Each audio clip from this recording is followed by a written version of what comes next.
Between 11 o'clock and 1 o'clock tomorrow, the Future Focus Empowerment International Institute will be hosting a virtual women's empowerment conference. It's certainly one that will be a game changer, not just in the way of having this global women's conference, but also in having it virtually. I want to welcome to the show this morning Crystal Camejo, who is the Chief Executive Officer and the founder of the organization, as well as Nejma Leonce Camejo, who also joins us as the Chief Financial Officer of the organization. Both women join us via Zoom.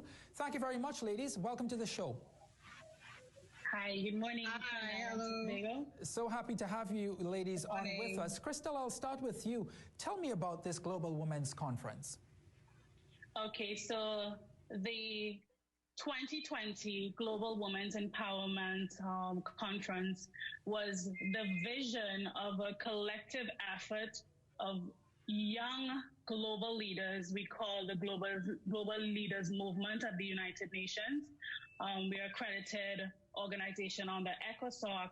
And as the pandemic surfaced, we recognized that we know because of the prevailing health concerns, the United Nations the UN Women canceled its CSW, which is the Commission on the Status of Women, 64, and preventing us from actually hosting our events on site. As part of the ECOSOC department attached to the NGO civil society, we are tasked to have parallel programs, which initially we were proposing this event to be a side event when they had their actual forum at the CSW. However, because of the pandemic, it now forces us to host our events via Zoom and virtual platforms, hence the reason why we are now preparing to hold that event via Zoom media meeting room actually tomorrow. Nejma, it's really important. Let the pandemic.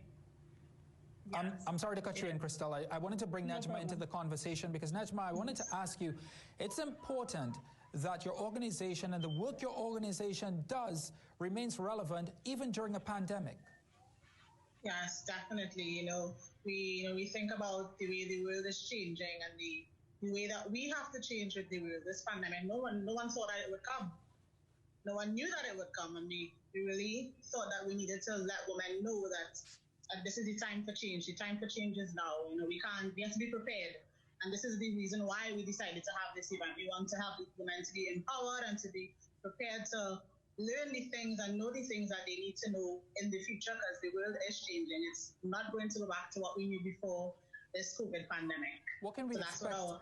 What can we expect tomorrow, Nejma? Definitely powerhouse women. We have a range of women, a panelist of women that are game changers. We have, our very own Her Excellency Ms. Penelope Beckles, who's going to be giving us some special remarks on her experiences. We have Dr. Joyce Banda, Her Excellency Dr. Joyce Banda, who was the first and former president of Malawi.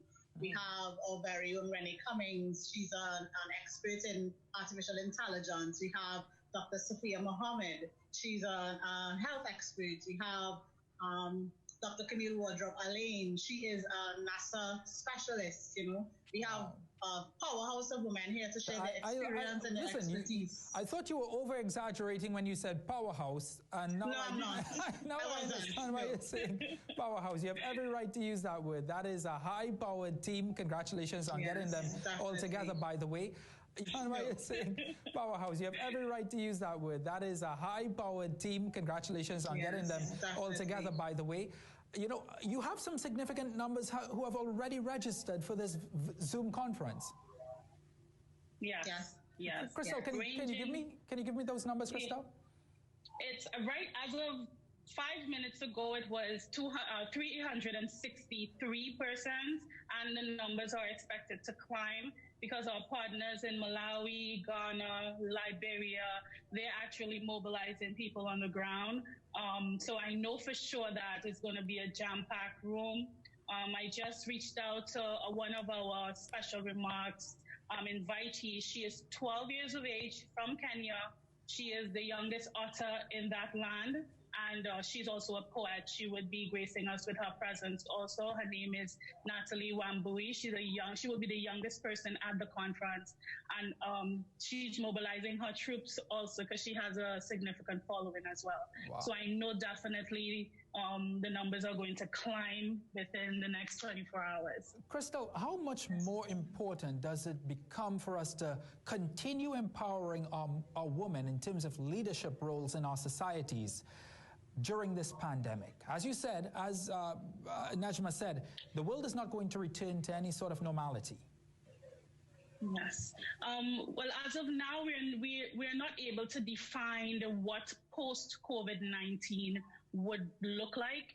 However, I believe as we educate, we engage, and we empower our women, more so I place emphasis on women because in order for us to raise strong and powerful youth, we definitely have to empower women to bring forth strong and powerful youth. Future Focus Empowerment Institute International